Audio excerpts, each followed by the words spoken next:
गांव के बाहर एक पुरानी हवेली थी, जिसके बारे में अजीब अजीब बातें कही जाती थीं।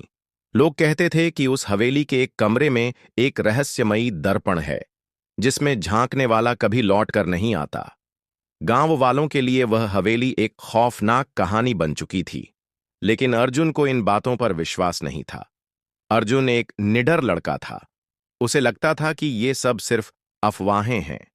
एक रात दोस्तों के बीच बैठा अर्जुन हंसते हुए बोला, इस भूतिया दर्पण वाली कहानी में कोई सच्चाई नहीं है।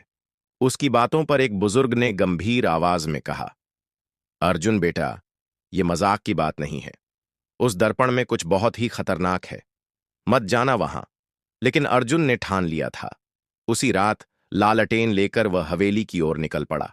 हवेली के बाहर पहुंचते ही उसे अजीब सी ठंडक महसूस हुई। हवा में सन्नाटा था और दूर कहीं उल्लू की आवाज गूंज रही थी। अर्जुन ने दरवाजा खोला। अंदर घुप अंधेरा था। दीवारों पर सीलन और फर्श पर धूल की मोटी परत जमी थी। अर्जुन के कदमों की आवाज पूरे कमरे में गूंज रही थी। तभी उसकी नजर कोने में रखे एक बड़े काले दर्पण पर पड़ी। धूल से ढका, लेकिन उसमें हल्की सी चमक थी। यही है वो कुख्यात दर्पण, अर्जुन बुदबुदाया।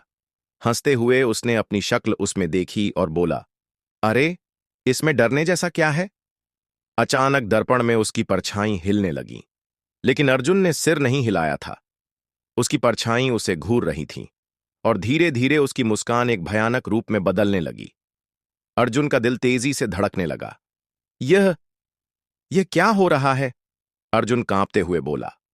फिर उसकी परछाई ने हाथ बढ़ाया और देखते ही देखते उस हाथ ने दर्पण के अंदर से बाहर आकर अर्जुन की गर्दन पकड़ ली। अर्जुन ने छूटने के लिए जोर लगाया, मगर उसकी पकड़ इतनी मजबूत थी कि उसकी सांसें रुकने लगीं। उसकी आंखें सफेद पड़ गईं और शरीर बेजान होकर फर्श पर गिर गया। अगली सुबह गांव वालों ने अर्जुन को बहुत ढूंढा, लेकिन उसका कोई सुराग नहीं मिला। जब कुछ लोग हवेली में पहुंचे तो वहां का मंजर बेहद डरावना था। उस दर्पण में अर्जुन का चेहरा साफ दिखाई दे रहा था। उसकी आंखें डरावनी सफेदी में बदल चुकी थीं और उसका मुंह ऐसे खुला था जैसे वो चीख रहा हो।